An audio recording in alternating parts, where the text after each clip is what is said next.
Hello everyone, and welcome to EmerTech's user opinion study on self-driving automation. EmerTech is a leading emerging technology consulting company focused on self-driving automation. The rapid technological progress of self-driving vehicles is forcing companies to address the user perceptions that will shape the adoption of this technology for years to come. We believe that from trucking to the medical field, no industry will be left untouched by this emerging technology. According to research conducted by the University of Michigan and UC Berkeley, users perceive autonomous vehicles as generally safer to ride in than a self-driving car. This is supported by research from the National Highway Traffic Safety Administration, which states that 94% of car accidents are caused by human error. Yet, some of the largest barriers to this emerging technology for users are cost, as well as privacy issues, spawning from data collected about owners.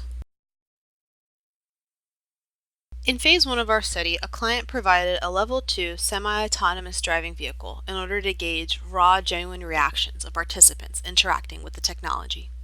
In Level 2, at least one driver assistance system of both steering and acceleration or deceleration using information about the driving environment is automated. This means that the driver is disengaged from physically operating the vehicle by having his or her hands off the steering wheel. The driver must still always be ready to take control of the vehicle. This was the first time that our participants ever experienced parking and lane assist technologies firsthand.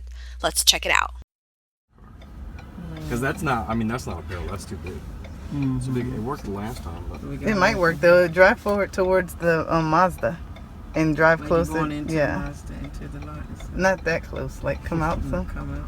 Because I think it wants you to at least have some kind of sensing of going to parallel park it. Right turn That's to right. search. And then- It's gonna spot have that. found. There it is. There you go. Now it's backing up by itself. Ooh, look how it fast, too. turns That's that faster steering than I would wheel. drive it. Look how No close it gets to this hands. thing. And it gets very close. And the they go to Oh, it sensed the garbage can was a car.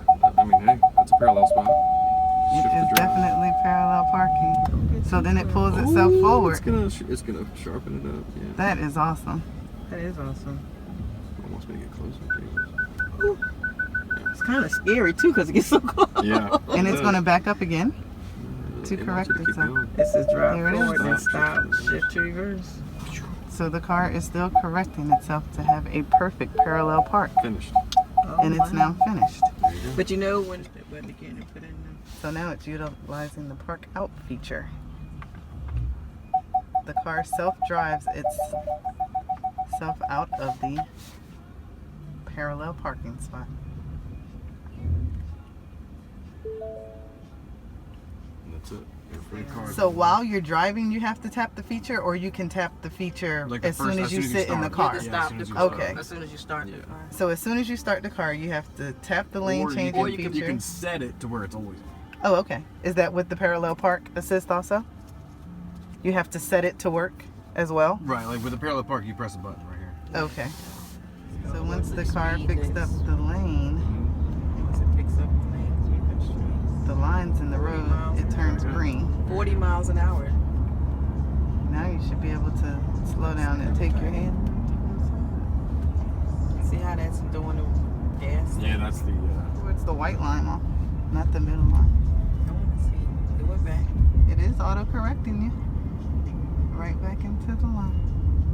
Not that one so much. Oh, it went out after I did the first one. Gotta get green again. And then again, I did take my foot off the gas. The outside 40 miles vehicle an hour. to turn green at 40 I'm gonna miles go an to the hour. white this time. And then as you veer out of the lane, the car auto Let's try corrects it. you.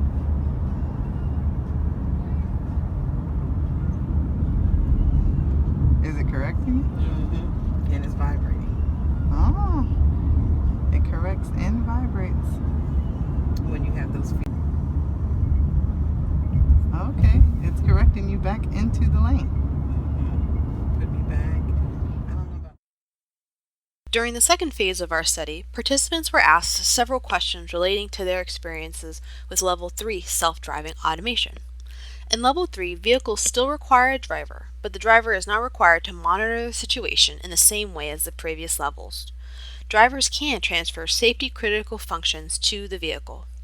Our participants gave their opinions and were welcome to express themselves freely. Now let's sit down with two of our participants and see what they had to say. It's a self-driving car in certain respects. There's no gimmicks. It's a real system. And the cool thing is that you can have it change lanes for you, and it can also keep you in your lane, which is pretty cool. Driving feature, I'm so relaxed and I'm really confident. I know this system is still in the beta phase, but I'm pretty impressed. The great thing about this car is that it's learning every day. It's like a little child, like a 2-year-old that's absorbing information like a sponge. And I just can't wait to see what they do with all this information. These cars are sending back millions of miles worth of information back to Tesla headquarters, and it's going to make it much more clever, and it's really mind-boggling what Tesla's achieved here. I had seen the cars a couple different times on work trips, and previously we had been in Pittsburgh as well. So this last time when we were in Pittsburgh, we took the opportunity to go ahead and participate in using the self-driving car. I think the reason that I was interested in it was because I had heard recently about the accident in Arizona, and also learned that it wasn't the driver's fault, it wasn't Uber's fault of the self-driving car, rather it was someone who turned into them unexpectedly. And some of the other things are, you know, there's autopilots all the time in airplanes, so I thought, well, why not give it a try for a car? I'm sure it's advancing technology. So I thought the interesting part is that so each car has a safety driver, at least one, if not two, and most of that is state required, as I've begun to read and understand. But also you can see the modalities move. So the steering wheel goes by itself. You can see the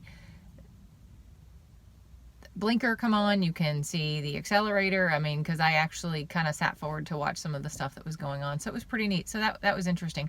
The other thing that I noticed is that the car drives with very much safety in mind. So it doesn't do anything without contemplating and driving as a safe driver would. So it doesn't speed. It won't make a turn without turning on its blinker. When it comes to a stop sign or stoplight, it actually slows down a lot earlier. So those are a couple of the interesting things. The other things that came to mind for me while I was riding in the car were really about some of the safety features of what could be bad. So from a cyber perspective, with everything that's related to cybersecurity and the different networks that we have and the accessibility to that information, what would be the different cyber attacks that could happen associated to the car? So that was one of my questions. One of the other things was, you know, you have a safety driver who participates a lot in the driving. What were to happen if that safety driver were to have a heart attack or have something different and they were no longer capable of participating in the actual driving? I think that would be of interest. But I know a lot of the cars are required to have 2 safety drivers depending upon the state that you're in, from what I've read. And then the last one, the question was, what made you willing to try the technology? So it's technology that's been advanced quite a bit since DARPA originally requested that it happen back in 2004, 2005.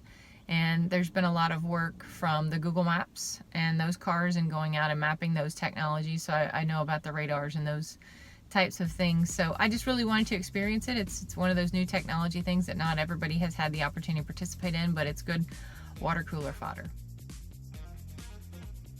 The result of our study demonstrates that the majority of participants had previously heard of self-driving vehicles. The majority also felt that the expected benefits, such as safety and security, were likely to outweigh the costs associated with self-driving technologies. Generally, participants were familiar with autonomous vehicles and their perceptions of the technology were positive. Would user opinion continue to support vehicles as they move towards full autonomy? If you ask our users, their answer may just be yes.